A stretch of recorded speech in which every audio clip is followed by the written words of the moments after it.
Baada ya miaka kadhaa ya uhamasishaji wa nguvu, sasa ni zamu ya wanaume kujiingiza kwa vitendo kutekeleza njia za uzazi wa mpango. Madaktari hapa walitoa ushauri na maelekezo kuwasaidia wanaume kutekeleza mpango huu. Mmoja baada ya mwingine waliongozwa ndani tayari kwa upasuaji. Ni upasuaji unaochukua muda wa nusu saa kukamilika, lakini ukiwa na matokeo makubwa ya kudhibiti idadi ya watu siku zijazo.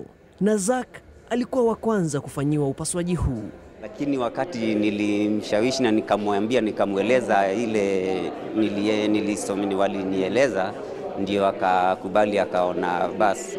Mwanaume kwa utamaduni wa jamii nyingi barani Afrika lazima awe na uwezo wa kupata watoto wengi. Mara nyingi hamasa ya kupanga uzazi imeelekezwa kwa wanawake. Kuwashawishi wanaume kuhusika na mpango huu kunahitaji ushauri na maelekezo mengi mpaka familia kuitikia kwa moyo mmoja. Wanandoa hawa hawakuachwa nyuma.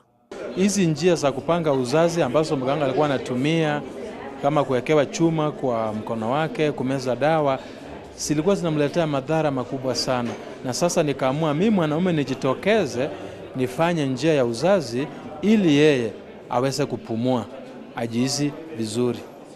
Licha ya ujasiri wa wanaume wengi wanaozidi kujitokeza na kushiriki katika njia ya upangaji uzazi kupitia upasuaji, unyanyapaa unaoendelea kuwakabili unawazuia wengi wao kushiriki kuwapunguzia kina mama mzigo wa upangaji uzazi, huku mataifa mengi duniani yakizidi kukabiliwa na changamoto zinazotokana na ongezeko la idadi ya watu.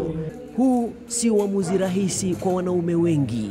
Mike si jina lake halisi, ana miaka 31 na ni baba wa watoto wawili.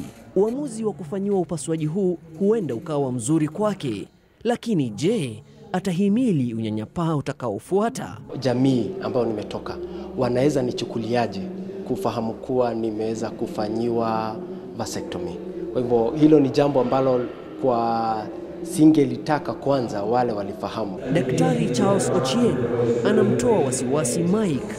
Wengine wanadhania ukifanyiwa vasectomy unang'olewa kila kitu, sasa unabaki tu hivyo. Hapana, vasectomy ukifanyiwa kuna tube ambayo ina transport mbegu, hiyo ndio tuna block. Basi tukisha block bado utakuwa tu sawa sawa. Ukifanya mapenzi itakuwa tu venye ulikuwa nafanya kitambo.